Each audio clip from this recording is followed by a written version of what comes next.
예, 서동용입니다. 지난주 서울의 한 초등학교 교실에서 교사 한 분이 극단의 선택을 하는 안타까운 일이 일어났습니다. 교사들의 정당한 교육 활동이 일부의 잘못된 행태로 교사들에게 어려움과 고충이 되었습니다. 교사들의 어려움과 고충을 제대로 살피지 못한 점에 대해 죄송한 마음입니다. 앞으로는 이런 비극적 사건이 발생하지 않도록 교사의 교육권과 학생의 인권을 보호하기 위한 시스템 마련이 시급합니다.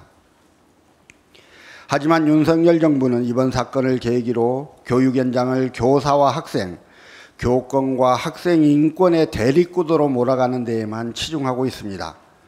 특히 학생인권조례를 종북 주사파가 추진한 대한민국 붕괴 시나리오의 일환이라며 교권 추락의 핵심 요인으로 희생양 삼고 정치 공세를 하고 있습니다. 17개 시도 중 학생인권조례가 제정된 7곳의 교권 침해 건수가 그렇지 않은 곳과 유의미한 차이가 없으며 학생인권조례가 제정된 이후 교권 침해 건수가 줄었다는 점 등에 대해서는 이런 방구도 없고 막무가내식으로 선동만 난무합니다.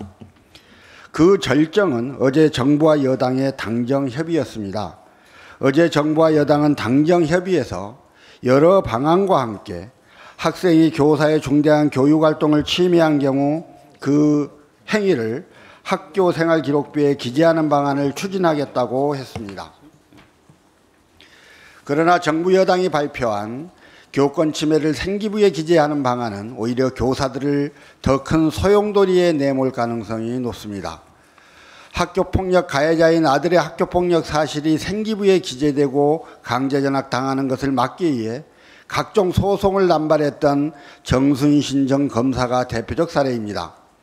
학교폭력을 방지하겠다며 가해 학생에 대한 처벌을 생기부에 기재하는 제도가 오히려 피해 학생에게 제2, 제3의 피해를 가하고 더 큰 고통을 주었다는 점을 우리는 기억하고 있습니다.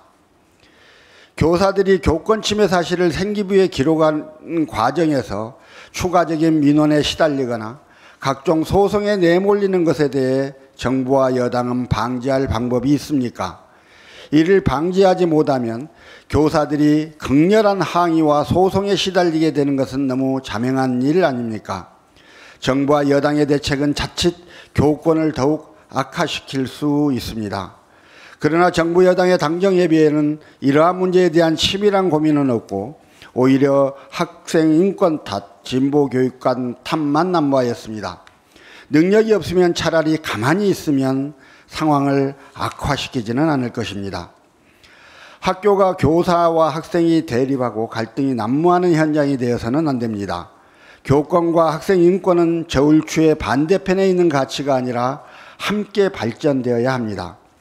지금 정부가 해야 하는 역할은 사고가 났으니 급하게 불끄듯 정책을 발표하는 것이 아니라 교육의 당사자인 교사, 학부모, 학생이 직접 참여해 현장의 문제점과 갈등 요인을 드러내놓고 실질적 해결 방안을 마련하는 사회적 공론과 합의입니다. 윤석열 정부는 설익은 대책으로 교육 현장을 더 큰 혼란에 빠뜨리지 말고 당사자들이 참여하는 제대로 된 대책 마련에 집중하시기 바랍니다. 감사합니다.